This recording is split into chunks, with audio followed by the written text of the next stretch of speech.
Masks will soon be compulsory for people in Melbourne in Victoria's latest bid to quash a spike in COVID-19 infections. The state has recorded 363 new infections in the last 24 hours. Meanwhile, the last of the Melbourne public housing towers came out of hard lockdown overnight. Karen Percy is outside the tower in North Melbourne. She joins us now live. So Karen, just take us through those latest figures we've heard today in Victoria. Well, among those 360 plus infections are 3 additional fatalities or deaths. That's 2 men in their 90s and 1 woman in her 90s. 130 people are in hospital, 28 people are in intensive care. Brett Sutton, the Chief Health Officer, saying we're going through a numbers roller coaster. Remembering yesterday there were 217 infections. On Friday there were 428 infections. Yes, as of Wednesday night at 11:59 p.m, face coverings and or masks will be compulsory for people in the metropolitan area of Melbourne and the Mitchell Shire. People will get a $200 fine if they're outside of their home without a mask. And Daniel Andrews, the Premier, reinforcing that there are the only 4 reasons to leave your home: work if you have to, care or getting medical care if you have to, exercise and getting essential groceries and the like. There would be some exceptions to wearing a mask. You cannot wear a mask when you walk inside a bank, and also some work scenarios, for example, a call centre where it won't be possible to actually talk properly with a mask on. A state of emergency has also been extended in Victoria until 11:59 on August the 19th. So that's the latest coming from the government today on numbers and the state of play.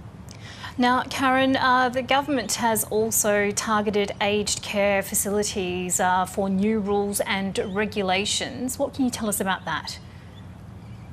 Daniel Andrews today saying that 80% of the infections since mid-May in Victoria, in Melbourne primarily, have come from the workplace. They've particularly targeted private sector aged care facility. They're concerned about casual and transient workers who've been going from place to place, from one facility to another. The elderly people in their 80s and 90s have been among those most affected when it comes to the virus, particular dying. And they've announced some significant measures where the federal government and the Victorian government will team up to ensure there's training for infection control for those staffers in those facilities. There'll also be payments for staff who find themselves having to isolate but might be in casual work, so don't have paid leave. There'll be a $1,500 payment for them.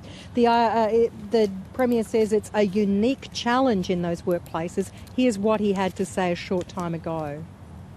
Unbeknownst to them, many casual staff are moving into nursing home environments and bringing the virus to work with them. We know the catastrophic impact that could have on very vulnerable residents, but it's not just about that is a very important way to view that challenge, but it's also contributing to our numbers, and it's contributing to the community transmission, the transmission within the Victorian community in a significant way. Daniel Andrews there. Now, Karen, you're outside that tower there in North Melbourne. Hard lockdown ended for residents there last night at 33 Alfred Street, where you are in Melbourne. So what does that mean there for residents?